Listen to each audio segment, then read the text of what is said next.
ఇక వాళ్ళు నాకు తెలిసి అయితే ఈ ఎలక్షన్ చూసినాక ఇక్కడ రిజల్ట్ చూసినాక జెడ్పీటీసీ ఎంపీటీసీ పెడతారని నేనైతే అనుకుంటలేను.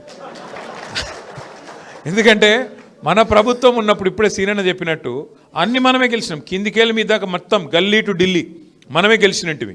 కానీ వీళ్ళ ప్రభుత్వం వచ్చినాక వీళ్ళకి నిజంగా ఎంత నిజాయితీ లేని మనుషులు అంటే, రేవంత్ రెడ్డి గారి ప్రెస్ మీట్ నేను కూడా చూసిన.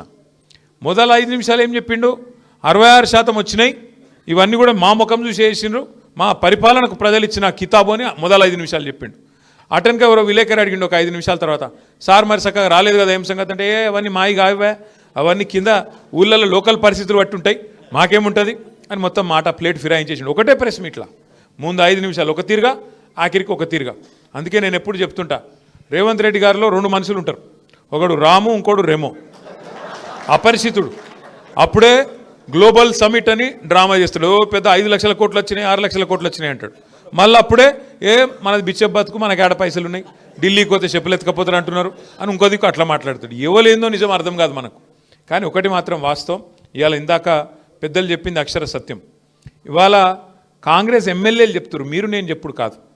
ఆయన పాపం మహబూబ్నగర్ ఎమ్మెల్యే ఉన్నాడు, మీ పక్కకే ఉంటాడు ఆయన చెప్పిండు శ్రీనివాసరెడ్డి ఏమన్నాడు నిజాయితీగా, మా కాంగ్రెస్ గవర్నమెంట్లో మా ఎమ్మెల్యేలకి పైసలు దిక్కులేవు, పేరెంటాలకు పోతున్నాం తప్ప మాకేం పని లేదు పాడలేదు, ఏం చేయాలి అని ఆయన చెప్తా ఉన్నాడు.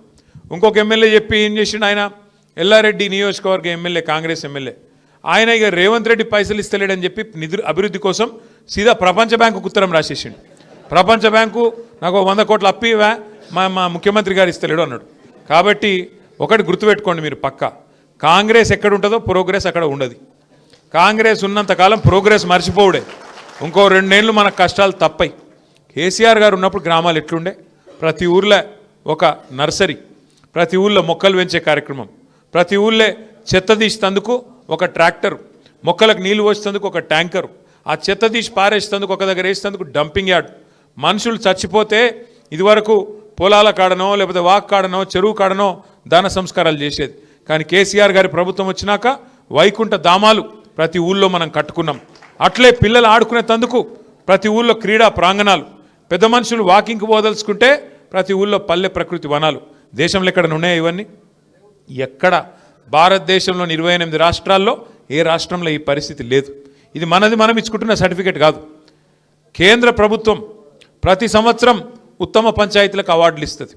ఏం చేసినారు తెలుసా కేంద్ర ప్రభుత్వం వాళ్ళు? ఒక సంవత్సరం 22-21 అనుకుంటా, 2021-22 మొత్తం భారతదేశంలో సంసద్ ఆదర్శ గ్రామీణ యోజన అనే కార్యక్రమం కింద 20 ఉత్తమ పంచాయతీలు ఎక్కడున్నాయి అని లెక్కదీస్తే 20కి 20 తెలంగాణలో ఉన్నాయని చెప్పి కేంద్ర ప్రభుత్వం ప్రకటించింది. ఓ గది కేసీఆర్ గారు చేసిన పని. మీకు వార్తలు రాయడం, విశ్లేషణ చేయడం వచ్చా? అన్యాయాన్ని ప్రశ్నించడం తెలుసా? ఇంకెందుకు ఆలస్యం? క్యూ న్యూస్ మిమ్మల్ని ఆహ్వానిస్తుంది. ఉమ్మడి ఆదిలాబాద్, వరంగల్, కరీంనగర్, నిజామాబాద్, ఖమ్మం, మెదక్, రంగారెడ్డి, హైదరాబాద్, మహబూబ్ నగర్ జిల్లాలకు రిపోర్టర్స్ కావాలను సంప్రదించవలసిన ఫోన్ నెంబర్ 8688926084.